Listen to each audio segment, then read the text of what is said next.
Hi, I'm Amber, and I'm here with Ryan at Awaken Your Soul, who is going to tell us a little bit about his experience with Iboga. So my experience finding Iboga was I was really a huge mess in my life. There was Often the case for me. there was lots of depression and addiction issues. There was just really kind of at the bottom, just trying anything that I needed to be able to take that would create some change in my life. What did you try before? I tried it all. I did all the self-care stuff. I did, the yoga meditation, which is a practice now, but when you're in that place, I did ayahuasca, I did MDMA therapy.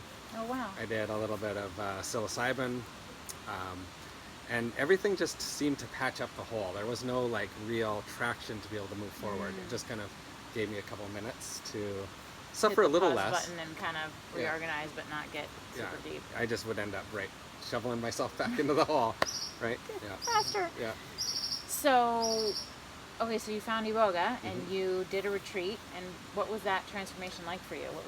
How did that unfold? Yeah. So before I took Iboga, I would wake up in the morning. Everything I would just start calling myself names. My self-talk was brutal. I really had no respect for myself. And it was just constant chatter. I didn't know what life was like without that stuff going on in my head.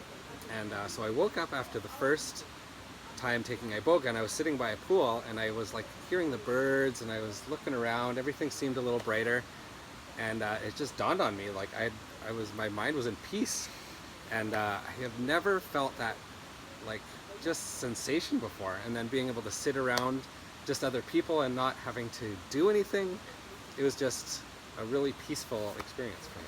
Sitting around other people, not having to do anything in terms of try to be a certain way, and you just felt natural and you could be yourself. And just happy with myself. There was no second guessing, oh, should I have said something? Should I do this, do that? Who am I? What are they thinking right now? All the chatter, I mean, it's crazy what goes on in there. Yeah, really common for a lot of people, right? Yeah. To be evaluating how they're being all the time and what other people are thinking of them, what they're thinking of themselves, and just not having the freedom to just be. Right. And not you're even always knowing what that's like. even though you don't even realize it, probably, right? Yeah. Walking around super tense all the time. Right. Yeah, it's a way of being. And that was another thing I noticed. I literally would walk around with my shoulders up, Right. And that was the first thing people said to me when I got back was, oh, you look so relaxed. And it's just my shoulders fell back. My neck pain actually went away. Headaches stopped. Imagine. Yeah. And that was, how long ago was your first experience? 2.5 years ago now. Okay. Yep. And so what has transpired since then? Oh man, well, I have some self-care practices. It's Yeah. really, really nice. I have my family back. Me and my ex-wife, we're friends now. I have a beautiful relationship with my daughter. I don't engage in any of those harmful things that I was doing before. And I just have a really new appreciation for what life was, a beautiful appreciation for all of that stuff that happened back then. All the difficult things. All you the have difficult appreciation things, yeah, for. and all the gifts that they gave me, all the the person that it made me become, and just living life, living more an authentic, balanced life. Yeah. And these past 2 years, everything or 2.5 years has unfolded for you in terms of your not only your self-care and your personal life, but also your professional life. You're Right. a coach now for people that are struggling with what you were previously struggling with. Yeah. So really seeing people for who they are, and understanding that everybody's beautiful and good, right? And it's the stuff that you're doing, you're probably not doing it in a conscious way from your true self. It's not who we want to be as ourselves. Everybody wants to be a little bit better, right? And you never get an opportunity to see yourself for that unless you're doing these things that offer you a different perspective, or they unweight all of the stuff that happens in our life. It just piles on and on and on, and you live your life kind of thinking you're happy, but through this immense amount of garbage. Yeah. Right? So then the filters are really thick it's just and dirty. getting more and more opaque as we go through life, and then when you take this medicine, Iboga, it clears all that stuff away, and you can actually gives you an opportunity to see who you truly are, and then as from that point, you can actually choose to make your life the same or make your life different or really be anything you want to be. But it gives you that choice point that is just an absolute blessing. Right. Right, because that's the thing, Iboga, or any of this work, this really deep dive. When you get to see your true nature, you get to you experience these gifts.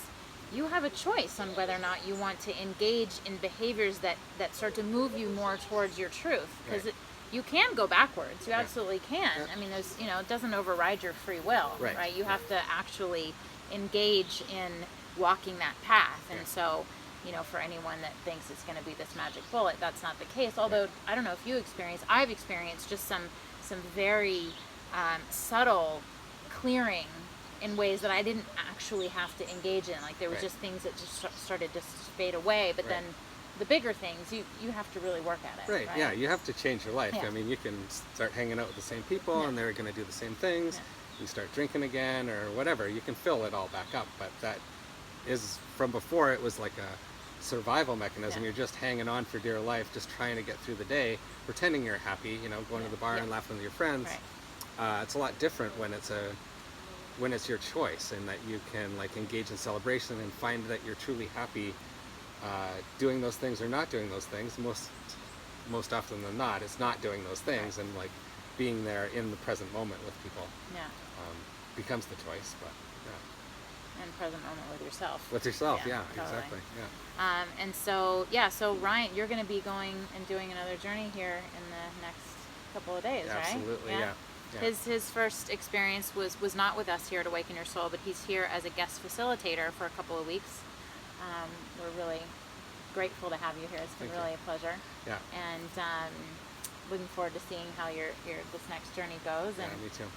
What do you think about the property here? And say a little bit about. Yeah, this place, everything is done here, and it's tailored to let your central nervous system relax, allows you to find a point where you can open up and be vulnerable, and there's just such support here, either from the people that are working here or the nature on just the land. There's waterfalls all around. You can just go sit and listen to a stream babble or relax in the pool, and it's where you can come. It's a true sanctuary of change.